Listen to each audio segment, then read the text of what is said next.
할렐루야.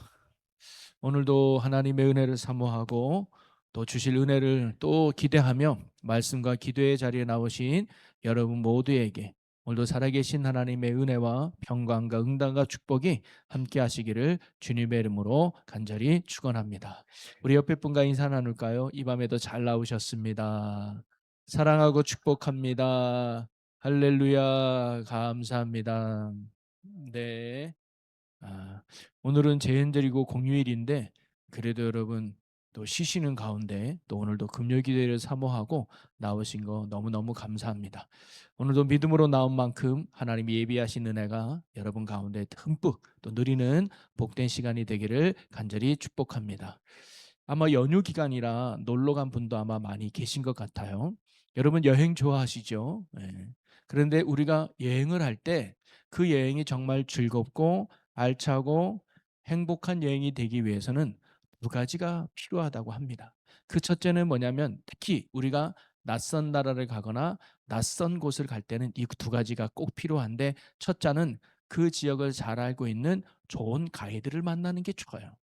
여러분도 어디 여행을 가게 되면 가이드가 꼭 있잖아요. 그러면 가이드가 어떤 가이드를 만나냐에 따라서 여행의 질이 참 많이 달라지더라고요. 저희가 우리 서지방 목사님들과 함께 23년도인가요? 22년도인가 성지순례를 다녀온 적이 있었습니다. 그때 그리스와 터키, 트리키예를 다녀왔는데요. 그리스도 다녀왔습니다. 그때도 나름 나쁘지 않고 참 좋았어요. 그런데 우리 교인들과 함께 그다음 해에 성지순례를 그리스와 로마를 갔다 오게 됐습니다. 근데 그리스는 똑같은 곳을 갔어요. 그런데 가이드가 달랐습니다. 저희 교회가 갔을 때 참 좋은 가이드를 만나 우리 교인들은 잘 몰랐을 거예요. 왜?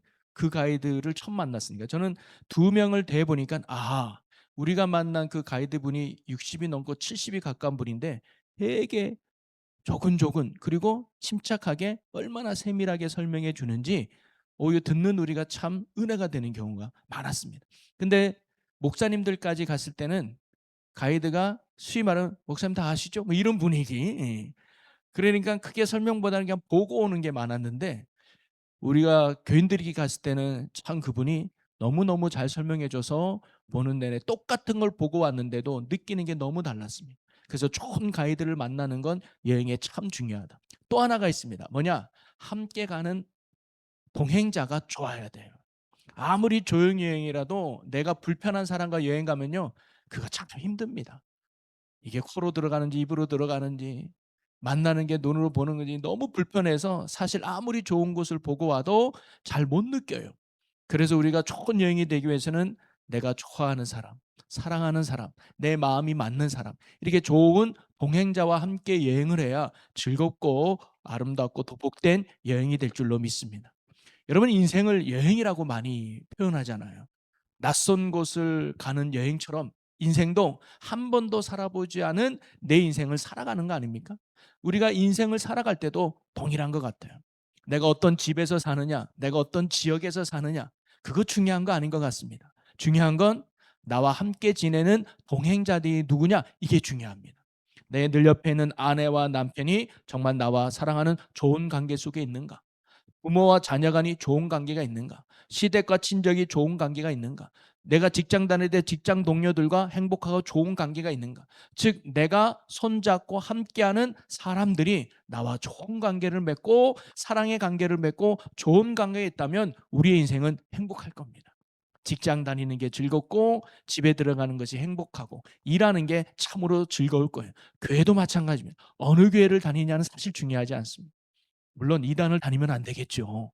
정통 교단에 교회 다니는 게 중요하지만 어느 교단이나 교회는 크게 중요하지 않습니다. 중요한 건 나랑 같이 신앙생활하는 동력자들이 누구냐 이게 참 중요합니다. 내가 속해 있는 속회원들이 얼마나 나를 사랑하고 내가 또한 이들을 사랑으로 대하고 있는가. 얼마나 목회자와 성도들의 관계가 좋은가, 성도와 선교의 관계가 좋은가, 이런 행복하고 좋은 동행자와의 관계가 내 신앙과 인생의 행복을 좌지우지할 수 있습니다. 그러나 여기에 또 하나 중요한 게 있습니다. 진짜 중요한 건 뭐냐면 한 번도 살아보지 않은 인생의 여행 중에서 가이드가 누구냐가 중요한 거 아니겠습니까? 그래서 특히 아이들은 부모를 잘 만나야 되고요. 선생님을 잘 만나야 되죠. 왜? 한 번도 살아보지 않은 인생을 먼저 살아본 선생이나 선배들이 야 이렇게 하는 게 좋아, 저렇게 하는 게 지혜로운가 해서 가르쳐주면서 좋은 가이드를 만나는 건 얼마나 큰 복이겠습니까? 제가 살아오면서 인생의 복 중에 가장 큰 복 중에 하나가 있다면 그게 만남의 복이더라고요. 부모도 잘 만나야 되고 친구도 잘 만나야 되고 교회도 잘 만나야 되고 동행자도 잘 만나야 되고 그리고 배우자도 잘 만나야 되고 자식도 잘 만나야 돼. 이웃도 잘 만나야 돼. 야, 내 한 사람의 인생이 만들어질 때 누구를 만나느냐가 참으로 중요하다는 거예요. 그래서 내가 어느 곳에 사느냐, 내가 얼마나 많이 가졌느냐, 내가 얼마나 많이 누리고 있는 것보다 더 중요한 건 내가 지금 누구와 함께 살아가고 있는가. 이게 참 중요한데 무엇보다 우리의 인생의 가이드가 살아계신 하나님이신 줄로 믿습니다. 하나님만한 가이드가 없어요. 처음 되시고 끝이 되신 하나님, 그리고 시작과 마지막이 되신 하나님, 이 세상의 생사하복을 주관하시는 살아계신 하나님이 나와 함께 한다는 거, 그리고 나를 이끄신다는 거, 여러분 이것이 가장 큰 축복이고 은혜인 줄로 믿으시기를 바랍니다. 그래서요, 행복하고 복된 인생이 어떤 사람인가를 우리는 창세기 5장에서 한 사람을 만나볼 수 있습니다. 자, 우리 창세기 5장에서 지난주에 누구를 만나봤느냐? 바로 에녹이라는 사람을 우리가 살펴보게 됐죠. 창세기 5장은 아담의 계보라고 나옵니다. 즉 아담의 자손이에요. 그다음 아담부터 시작해서 노아의 아들까지 11명의 이름이 5장에 쭉 등록되고 있습니다. 그런데 모든 사람들의 공통된 표현이 나와요. 뭐냐? 첫째, 누구를 낳았다라는 게 나와요. 그리고 몇 년을 살았다가 나와요. 그리고 죽었다라가 나와요. 낳고 살고 죽었던 게 그 사람들의 공통적인 표현인데 오늘 우리도 마찬가지 아니에요? 여러분 몇 살에 결혼하고 몇 살에 누구를 낳고 몇 살을 살다 죽는 게 어찌 보면 우리의 인생일 수 있습니다. 그런데 다른 사람과는 다르게 표현된 한 사람이 등장하죠. 그게 바로 에녹입니다. 에녹은 소위 말하는 죽음을 보지 않고 하늘로 올라간 최초의 사람이 에녹이에요. 여러분 성경은 죽음을 보지 않고 하늘로 올라간 사람 예수님 빼고 두 사람이 등장해요. 한 사람이 에녹이고 한 사람이 누구죠? 엘리야. 갑자기 기침이 나서 누구죠? 엘리야. 역시 신학 수준이 너무 뛰어나네요.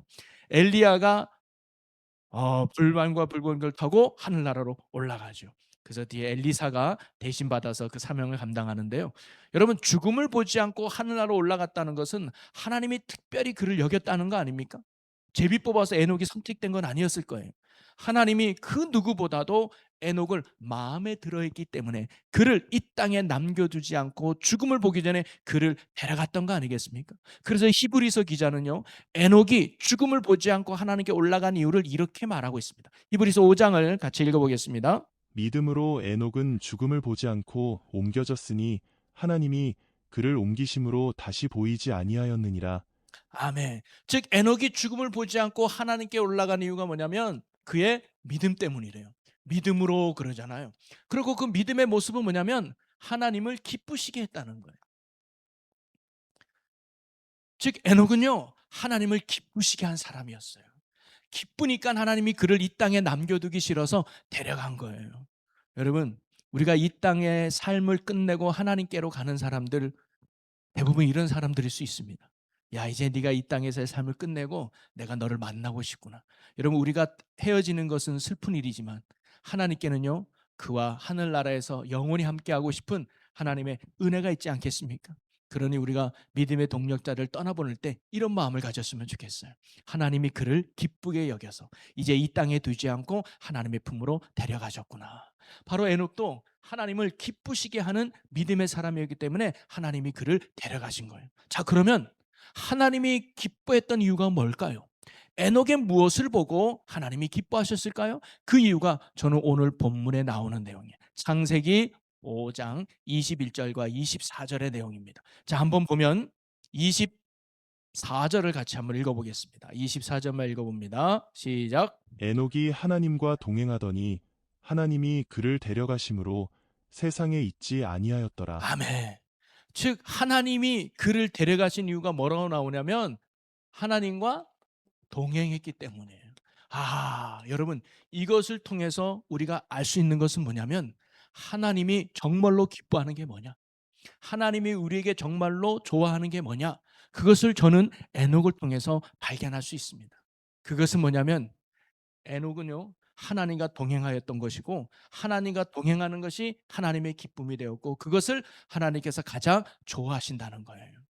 그래서 오늘 우리가 에녹을 통해서 깨달을 수 있는 것은 뭐냐면요, 하나님이 기뻐하시는 것은 우리의 어떤 업적이나 우리의 어떤 행위보다 하나님과 동행하는 것을 하나님이 기뻐하신다는 거예요.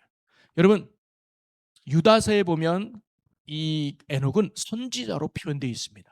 사실 평범한 사람은 아니었어요. 그가 하나님의 심판의 예언을 받아서 경건치 않은 자들의 멸망을 예언합니다. 야, 하나님은 심판할 거야, 죄를 멸하실 거야 라고 하나님의 심판의 말씀을 듣고 예언한 예언자로 유다서는 묘사하고 있어요. 그러니 하나님의 예언자인 이 그 에녹이 삶은 보통 사람과는 다르게 살았을 거예요. 여러분, 성경에 많은 예언서들이 나오잖아요. 우리 구약 성경이 이제 잠언서를 끝내고 이제 다음 주에는 아마 예언서를 읽기 시작할 텐데요. 예언자들, 선지자들의 삶은요 보통과는 같지 않았던 것 같아요. 뭐 광야에서 살기도 하고요, 때로는 희생하기도 하고요, 자기를 이렇게 뭐 쳐서 복종시키기도 하고요, 정말로 때로는 책을 남기기도 하고 말씀을 선포하고, 얼마나 많은 업적과 신앙의 헌신을 했는지 모릅니다. 그런데 오늘 에녹에 대해서 성경은 그가 어떤 업적을 남겼는지, 어떤 성과를 낳았는지, 그리고 어떤 행위를 했는지 그에 대해서는 아무런 기록을 해주지 않고 있어요. 오직 에녹에 대해서는 두 번 반복해서 그가 하나님과 동행하였다라는 말씀만 남겨주고 있습니다. 그런데도 그가 하나님 앞에 죽음을 보지 않고 하나님께 데려가심을 당했다는 거예요. 즉 하나님은 우리 인생을 평가할 때 무엇을 보시는가가 오늘 나타납니다. 하나님은 여러분이 예배를 몇 번 드렸느냐, 하나님이 여러분이 헌금을 얼마나 많이 했느냐, 하나님이 여러분이 어떤 봉사하고 헌신했느냐, 물론 그것도 귀하죠. 우리 달란트 비유 보면 맡겨진 사명 잘 감당하는 거 맞습니다. 그러나 그것보다 하나님이 정말로 원하는 거, 그래서 제가 이렇게 크게 표시를 한 거예요. 이게 필요 없다는 게 아닙니다. 이것보다 하나님이 정말 원하는 게 뭐냐? 하나님과 동행하는 삶이라는 거예요. 저는 오늘도 기도하고 축복하기를 여기 모인 여러분이 이 시대 에녹과 같이 하나님과 늘 동행하여 하나님의 기쁨이 되는 믿음의 삶을 사는 우리 모두가 되기를 주님의 이름으로 간절히 축복합니다. 여러분, 사실 하나님이 우리를 구원하신 목적도 여기 있는 거예요. 제가 시편 114편의 이야기를 했잖아요. 시편 114편을 보니까 하나님이 1절 2절에 이렇게 기록하여, 한번 성경 보겠습니다. 자, 114편. 자, 한번 1절을 볼게요. 이스라엘이 애굽에서 나오며 야곱의 집안이 언어가 다른 민족에게서 나올 때에, 이건 뭐냐면 하나님이 이스라엘 애굽에서 구원해 냈다는 거 아닙니까? 자, 그랬더니 2절 읽어봅니다. 유다는 여호와의 성소가 되고 이스라엘은 그의 영토가 되었도다. 즉 애굽에서 건져 나온 이스라엘 백성이 여호와의 성소가 되었고 이스라엘이 하나님의 영토가 되었다는 거예요. 여러분, 성소가 뭐예요? 하나님이 임재하는 거잖아요. 땅인데 어떤 땅이에요? 그의 땅, 즉 하나님의 땅이 됐다는 거. 한마디로 말하면 이스라엘 백성을 구원하신 하나님의 이유가 뭐냐? 하나님이 그들과 함께하기 위해서 구원하셨다는 거. 이게 참 중요합니다. 하나님이 구원해놓고 자 이제 니들이 알아서 살아봐, 나는 여기까지야 라고 하신 게 아니라, 구원하신 하나님은 은혜의 시작이었습니다. 그래서 광야에서 하나님이 그들과 함께하기 위해서, 가나안 땅에서 그들과 함께하기 위해서, 이스라엘 백성이 내 백성이 되고 이스라엘에게 내가 하나님이 되는, 하나님과 함께하기 위해서 이스라엘 백성을 구원해 내셨다는 거예요. 여러분, 오늘 예수 그리스도를 통해서 우리를 구원하신 하나님도 마찬가지입니다. 여러분, 하나님이 우리를 왜 구원하셨는지 아십니까? 단순히 죄에서 건져내어서 죽으면 천국 가기 위해서만이 아닙니다. 그것은 은혜의 끝이고, 왜 구원하셨느냐? 바로 저와 여러분과 함께하기 위해서 하나님이 우리를 구원해 주신 줄로 믿으시기를 바랍니다.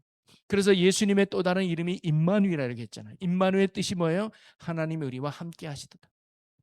예수님이 이 땅에 오신 목적은 우리와 함께하기 위해서 오십니다.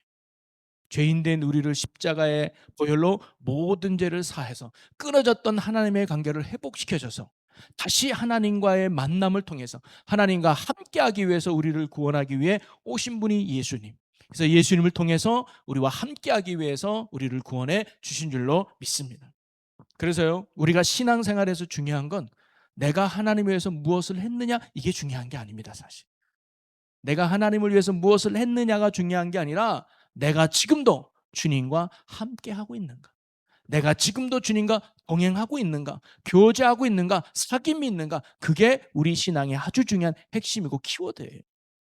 내가 예배를 몇 번 드렸고, 내가 무슨 절기를 지키고, 내가 적당할 때 헌금도 하고, 필요할 때 봉사하고 헌신하고, 이게 중요한 게 아니라 중요한 건 내 삶이 지금도 구원하신 주님과 함께하고 있는가, 그분과 동행하고 있는가, 그게 중요한 신앙의 가치라는 거예요. 하나님은 그것을 기뻐하시는 거예요.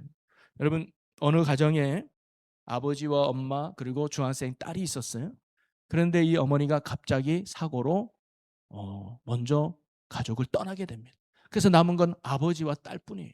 이 아버지는요, 사춘기 딸이 상처받을까 봐, 사춘기 딸이 엄마 없이 외로움에 힘들까 봐 이 아버지가요, 정말로 이 딸을 위해서 적극적으로 헌신하려고 합니다. 그래서 회사에 마치면 무조건 집에 들어와서 딸아이와 함께 시간을 보내고 싶었어요. 그런데 그런 마음을 모르고 이 딸은 학교 갔다 집에 오면 자기 방에 들어가는 거예요. 아빠 왔어요 하고 집에 들어가는 방에. 그리고는 밥 먹을 때 잠깐 나왔다가 빨리 먹고 또 자기 방에 들어가는. 뭔가 이렇게 말하고 싶어도 혹시 딸이 잔소리로 생각해서 힘들어할까 봐 아무 말을 못 해요. 항상 방문만 쳐다보고 있는 거예요, 아빠가. 그러다가 한 달 반 정도 지났을 때 그날이 아빠 생일이었습니다. 야, 이날만큼은 딸이 나와서 나와 함께 식사를 하면서 좋은 시간을 보내겠지 했는데 아니나 다를까 그날도 학교 갔다 왔더니 자기 방으로 들어가. 그리고는 밥을 다 차려 놓고 케이크 하나 사 놓고 "아무개야 나와. 아빠랑 같이 케이크 먹자." 그랬더니 이 딸아이가 나올 때 상자 하나를 들고 나와요. "아빠 이거 선물이야." 하면서 주는 거예요. 딱 열어 보니까 털로 짠 목도리가 들어가 있는 거예요. 가만히 알고 보니까 아빠 생일이 다가와서 내가 열심히 털로 짜서 아빠 목도리 하나 만들려고 내가 학교 갔다 오면 바로바로 방으로 들어간 거야. "아빠 내가 아빠랑 얘기도 안 하고 함께 시간을 안 보내서 아빠 속상했지? 내가 이 선물 마련하려고 그랬어. 자 아빠 이 목도리하고 따뜻한 겨울 보내." 여러분 아빠가 감동이 되긴 했겠죠. 그런데 이 아버지가 그 선물을 받고 이 딸에게 그렇게 말합니다. "얘야 물론 네가 이 목도리를 해준 건 너무 고맙구나. 그런데 아빠가 진짜 원한 건 이 목도리가 아니라 너와 함께 보내는 거야. 밥도 같이 먹고 학교에서 생활했던 것도 이야기 나누고 같이 산책도 하면서 너와 나와 같이 사랑을 나누는 오손다손한 이야기 나누는 거 아빠가 그것을 제일 원해." 여러분 하나님도 마찬가지라는, 우리가 최선을 다해서 예배 드릴 수 있죠. 온 마음 다해 정성껏 찬양도 크게 부르고 정말로 열심히 땀 흘리며 예배 드릴 수 있습니다. 그리고 내가 열심히 벌었지만 주님을 위해서 헌금 생활 열심히 할 수 있습니다. 그리고 뭐가 필요할 때 내 몸을 바쳐서 시간을 내서 열심히 땀 흘려 헌신하고 수고할 수 있습니다. 그러나 하나님이 정말로 원하는 건 그런 헌신과 수고와 업적보다는 내 삶 속에서 하나님과 교제하는 거예요. 하나님과 사귐이 있는 거예요. 그래서 하나님이 얼마나 너를 사랑하는지, 네가 내 사랑을 알고 내가 너와 함께함을 느껴서 항상 나와 함께하기를 원하는 게 하나님의 마음이라는 거예요. 여러분 우리가 그런 하나님의 마음을 알고 하나님과 늘 동행할 수 있는 저와 여러분이 되기를 주님의 이름으로 간절히 축복합니다. 자, 그러면요. 두 번째 오늘 말씀에서 우리가 깨달아 볼 수 있는 거죠. 그러면 하나님과 동행한다는 것은 뭘까요? 무엇이 하나님과 동행하는 것일까요? 24시간 교회 와서 살라는 것일까요? 아니면 시간 내내 성경 읽으라는 것일까요? 아니면 십자가를 내 가슴에 품고 살라는 의미일까요? 하나님과 동행하는 건 구체적으로 무엇을 말할까요? 우리는 에녹을 통해서 그 내용을 한번 살펴보려고 하는데요. 여러분 동행한다는 말의 의미는 뭐냐면 함께 걷는다는 의미입니다. 산책한다는 거예요. 그러면서 에녹을 통해서 우리가 하나님과 동행하는 것이 뭔지를 한번 살펴보려고 하는데 그 첫째는 뭐냐면 하나님과 동행한다는 것은요. 범사에 하나님을 인정하는 겁니다. 그리고 그분을 의식하며 사는 것이 하나님과 동행하는 거예요. 이거를 알 수 있는 방법은 여러분 사실 에녹은요. 처음부터 하나님과 동행한 사람은 아니었습니다. 오늘 말씀해 보니까 22절에 이렇게 기록되어 있어요. 무두셀라를 낳은 후 300년을 하나님과 동행하며 자녀를 낳았다라고 말합니다. 즉 무두셀라를 낳기 전에는 이 에녹이 하나님과 동행하지 않았다는 거예요. 무두셀라를 낳고 나서야 그때부터 하나님과 300년 동안 동행했다는 말씀 아닙니까? 그러면 에녹은 왜 갑자기 무두셀라를 낳고 하나님과 동행하게 되었을까요? 무두셀라라고 하는 이름의 뜻에 그 의미를 찾아볼 수 있습니다. 여러분 무드셀라라는 말의 뜻이 뭐냐면 창을 던지는 자라는 뜻이에요. 창을 던지는 자. 오늘날로 보면 보초 같은 사람이에요. 근데 고대 중동에는 항상 그 마을 입구에 창을 던지는 사람을 세웁니다. 그래서 적들이 들어오면 창을 던지는 사람이 싸우는 거예요. 그래서 창을 던지는 사람이 계속 버티고 있으면 이기는 거죠. 근데 창을 던진 사람이 무너지면 적지에 의해서 마을이 뭐냐면 심판당하는 거예요. 점령당하는 거예요. 그러면서 이 에녹이 무드셀라라고 하는 아들의 이름을 지은 이유는 뭐냐면 창 던지는 자인 무드셀라가 죽으면 이 땅에 하나님의 심판이 임한다는 것을 반영하고 알려주는 이름으로 무드셀라라고 지은 거예요. 창 던지는 자라고 가진 무드셀라가 죽으면 이 땅에 심판이 온다. 그리고 정말 성경은요 그대로 무드셀라가 죽은 969세에 홍수가 임하게 됩니다. 즉 에녹은요 무드셀라를 바라볼 때마다 누구를 의식하고 인정했냐? 심판자 되시는 하나님을 인식한 거예요. 그전에는 내 맘대로 살았을 거예요. 내가 좋아한 거 하고 뭐 죄를 짓든지 악하게 됐든지 세상의 풍습을 따라 살았을 거예요. 그런데 무드셀라를 낳는 그 시기에 그는 하나님의 예언의 말씀을 듣잖아요. 나는 경건치 않은 자를 멸할 것이다. 나는 심판주다. 그러니 내 앞에 경건해라. 이런 하나님의 말씀을 받고 난 뒤부터는 그는 뭐냐면 하나님을 의식하며 삽니다. 아, 내 인생은 하나님이 보고 계시지. 내가 경건치 않게 죄악 가운데 살면 하나님이 나를 심판하시지. 그래서 내가 하나님이 원하는 삶을 살 때 하나님이 나를 온전히 구원해 주시지. 무드셀라라고 하는 아들의 이름을 부를 때마다 바로 이 에녹은 누구를 기억한 거예요? 하나님을 기억한 거예요. 이렇게 하나님을 매 순간마다 인정하고 심판주로 인정하고 그 하나님을 의식하며 살았던 에녹의 삶은요. 그전과의 삶은 똑같지 않았을 겁니다. 똑같이 죄짓고 똑같이 타락하고 똑같이 나쁜 짓하고 세상 사람들처럼 살지 않았을 거예요. 그의 삶은 하나님이 원하는 삶을 살아갈 수 있었을 겁니다. 그게 하나님과 동행하는 거예요. 교회에서만이 하나님을 의식하고 예배 때만 하나님을 인정하는 게 아니라 범사에 여러분이 숨을 쉬고 있는 살아가고 있는 모든 삶의 현장에서 하나님이 하나님됨을 인정하고 그리고 그분을 의식하며 나의 행동과 나의 말이 하나님의 기쁨이 될까? 나의 이런 모습이 하나님이 나를 어떻게 보실까? 항상 영적인 안테나를 세우고 그분을 의식하며 살아가는 게 하나님과 동행하는 거라 이 말이죠.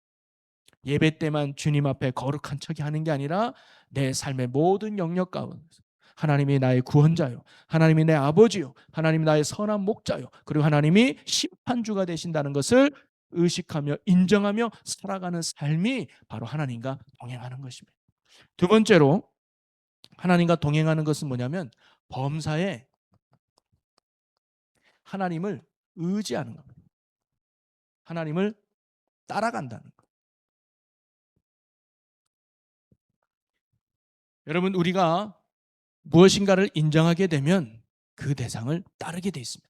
여러분 학생이 선생님을 선생님으로 인정하면 선생님의 가르침을 듣고자 노력하고 그리고 그 가르침에 따라 순종하는 거 아니겠습니까? 의사도 아니 환자도 나를 치료하는 그 의사를 의사로서 인정하게 되면 어떻게 되는 거예요? 그 의사의 말에 귀 기울이죠. 그리고 의지하게 됩니다. 내가 아플 때마다 의사 선생님 어떻게 하면 될까요? 어떻게 하면 될까요? 그때 의사가 이렇게 하십시오. 저렇게 하면 그 말에 따르게 되잖아요. 하나님을 인정하게 되면 그분이 나의 아버지요. 그분이 나의 선한 목자요. 그분이 나의 구원자요. 그리고 그분이 심판주가 되심을 우리가 범사에 인정하면 그 다음에 따르는 삶이 뭐냐면 하나님을 의지하게 되어 있습니다. 문제를 만날 때마다 어려움이 있을 때마다 하나님을 의지하게 됩니다. 주님 어떻게 할까요? 주님 이럴 때 어떻게 합니까? 주님 주님 하면서 뭐예요? 의지하게 되고 그리고 그때마다 주님이 주시는 말씀과 뜻이 있다면 그 말씀 앞에 따르게 된다는 거죠. 그래서 우리가요 하나님을 의지하는 모습이 뭐로 나타내냐? 기도로 나타나고 하나님을 따름이 뭘로 나타내냐? 말씀의 순종함으로 나타나는 거예요. 그래서 디모데전서 4장 5절에 이렇게 말합니다. 하나님의 말씀과 기도로 우리가 거룩해지니라. 거룩해진다는 게 뭐냐면 하나님 앞에 우리가 바른 동행의 삶을 살아간다라고 해석해 볼 수 있죠. 그것은 기도와 말씀을 통해서 우리가 그런 삶을 살아갈 수 있다는 거예요. 사실 에녹이요.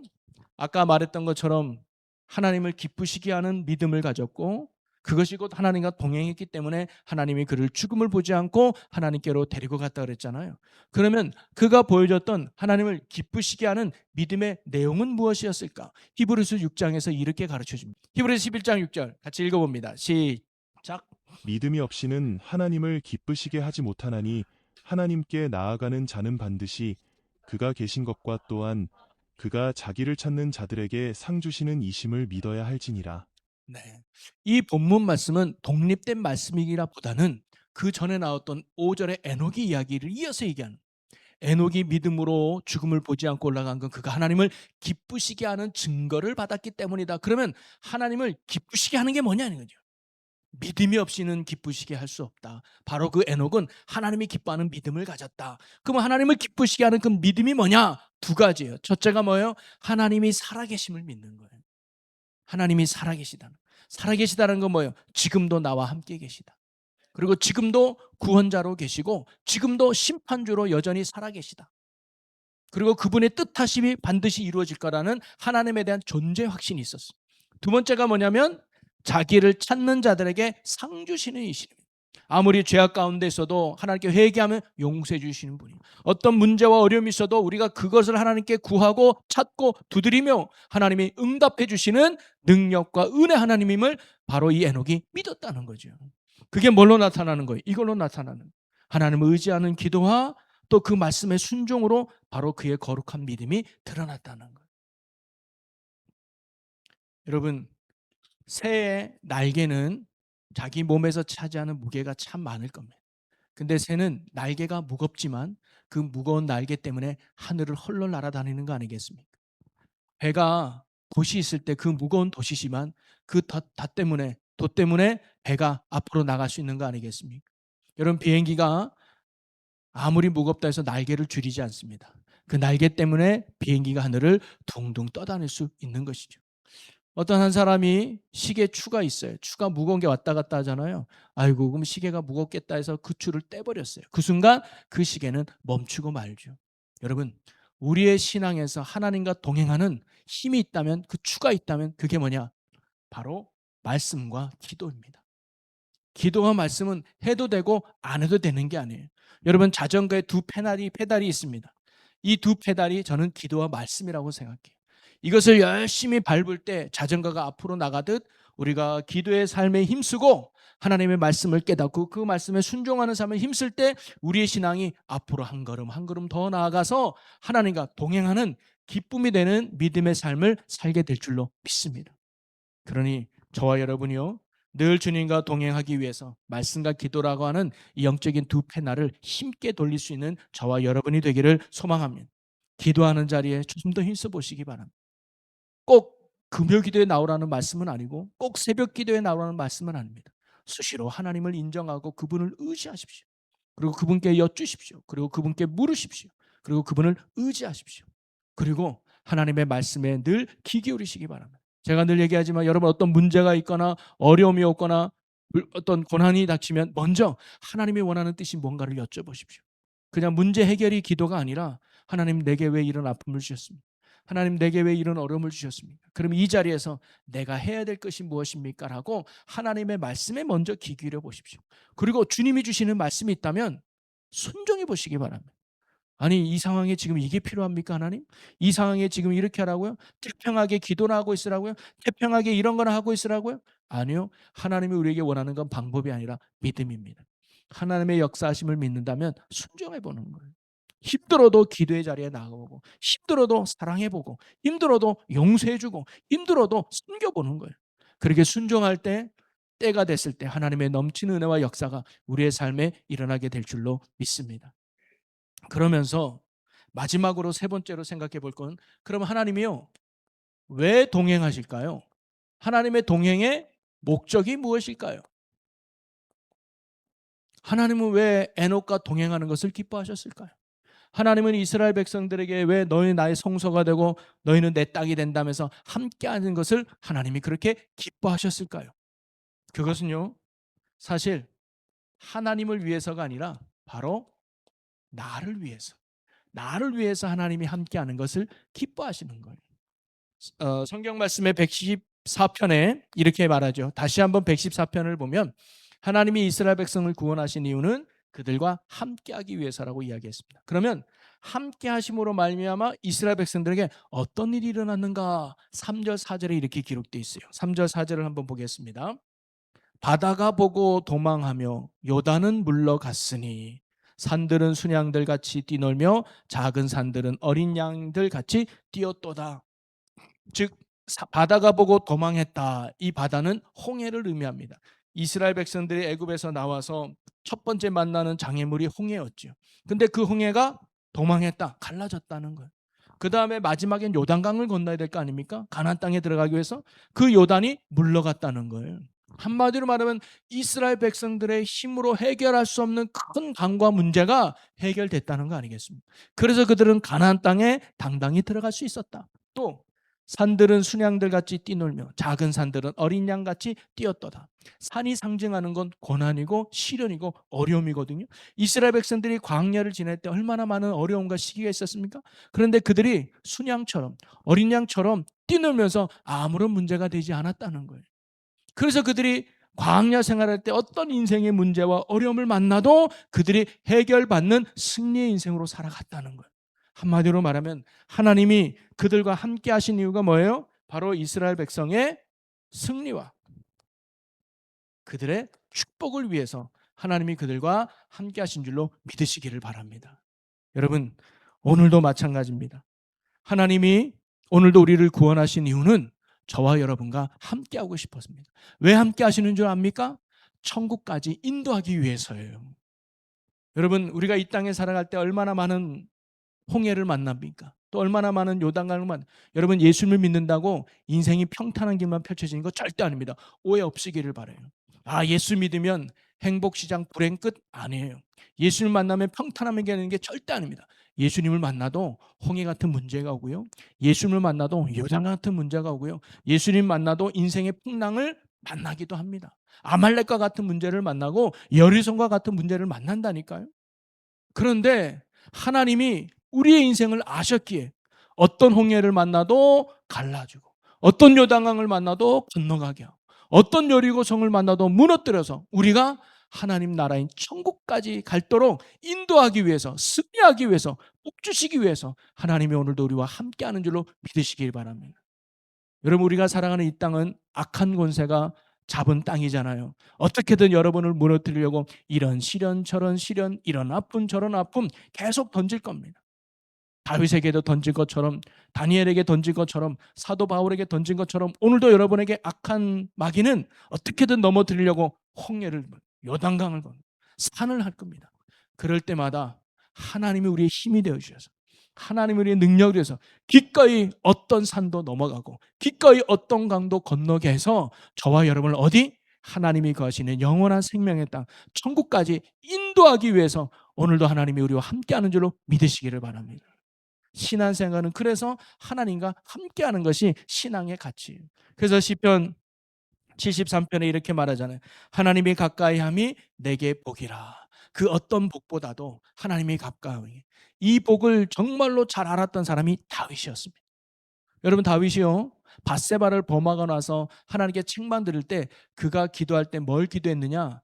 주의 성신을 내게 거두지 마옵소서. 이 말은 뭐냐면 하나님, 내가 아무리 큰 죄를 졌다 한들 하나님 나 떠나지 말아주세요. 하나님 나 버리지 말아주세요.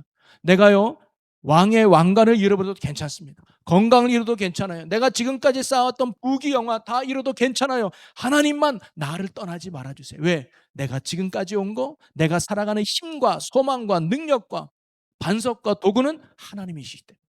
그래서 다윗도 성경 보니까 하나님이 함께 하심으로 다윗이 점점 강성하여지더라.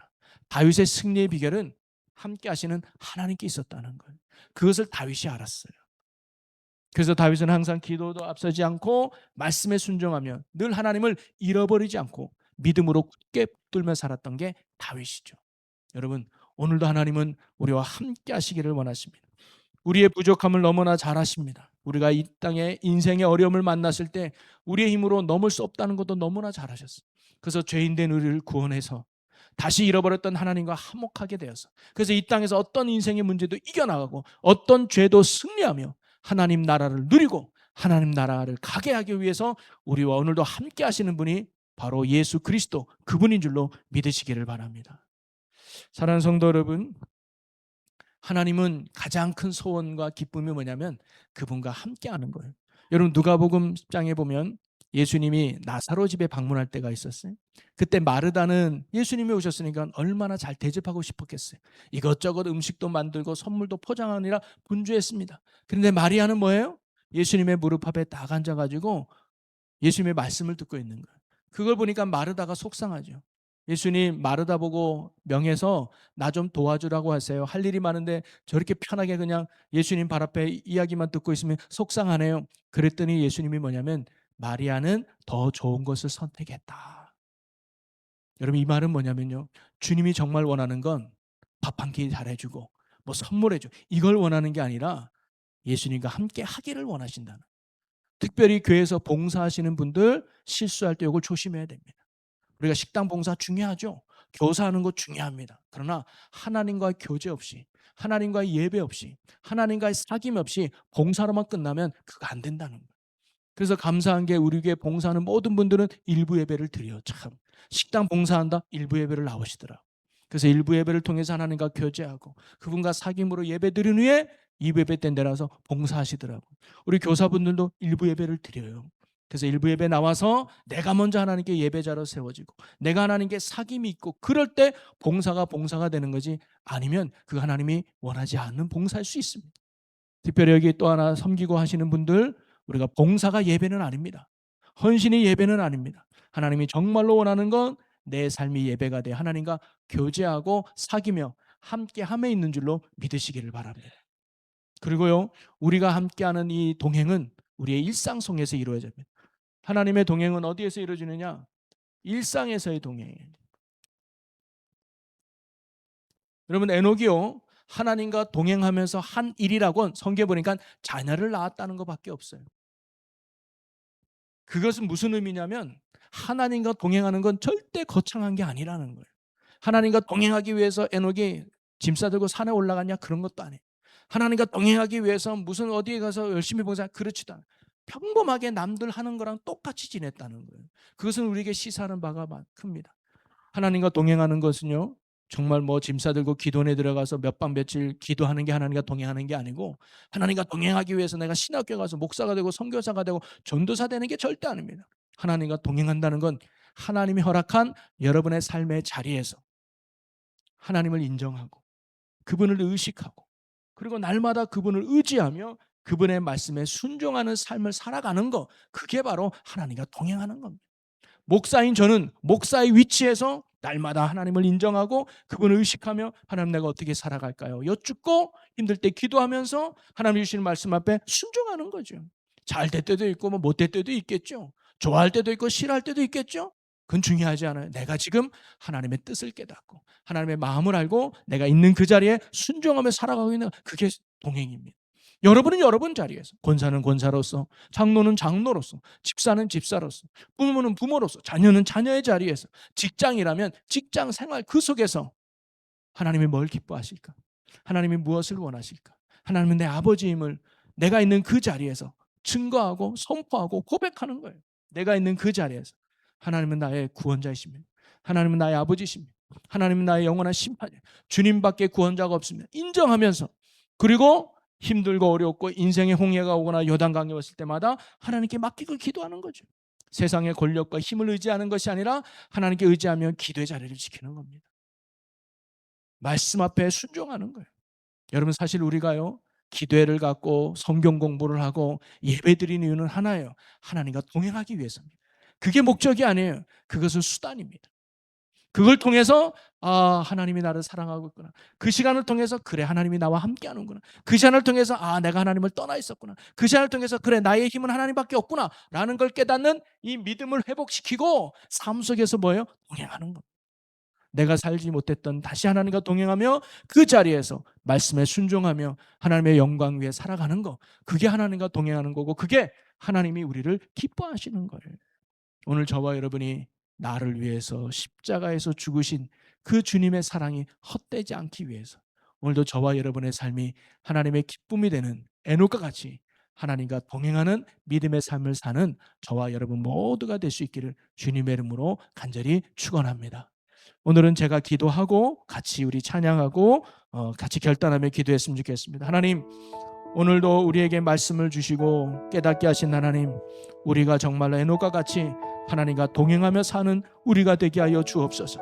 오늘 이 밤에 우리의 신앙을 돌아보고 우리가 혹시 신앙을 단순히 업적을 만들고 행위에만 집중하고 있지는 않는지요. 내가 범사의 하나님을 의지하며 인정하게 하시고 범사의 하나님을 의지하고 따르는 순종하는 동행의 삶이 우리의 삶 되게 해 주시옵소서. 일상 속에서 내가 숨쉬고 살아가는 모든 삶의 자리에서 하나님을 의지하고 인정하고 따르는 동행의 삶이 우리 믿음의 삶 되게 해 주시옵소서. 그럴 때 우리의 삶 가운데 함께 하시는 하나님의 넘치는 은혜가 가득하게 될 줄로 믿습니다. 어떤 인생의 홍해를 만나든 요단강을 만나든 건너게 하시고 마르게 하시고 물리치시는 하나님의 능력을 경험하며 우리가 하나님의 위대한 뜻을 이루어가는 축복의 자녀들 되게 하여 주시옵소서. 또한 하나님 앞에 귀한 예물 드린 손길이 있습니다. 우리 권선여 권사님, 오석진 성도님 드린 이 예물을 기뻐 받아주시고 하나님의 거룩한 뜻이 이루어지는 축복의 삶 되게 하여 주옵소서. 오늘도 우리가 함께 찬양하고 또 기도할 때 우리의 간절한 부르짐을 들으시고 하나님 오늘 이 밤에도 응답되는 축복의 밤이 되게 해 주옵소서. 감사 영광을 주께 돌리며 예수님의 이름으로 기도합나이다. 아멘.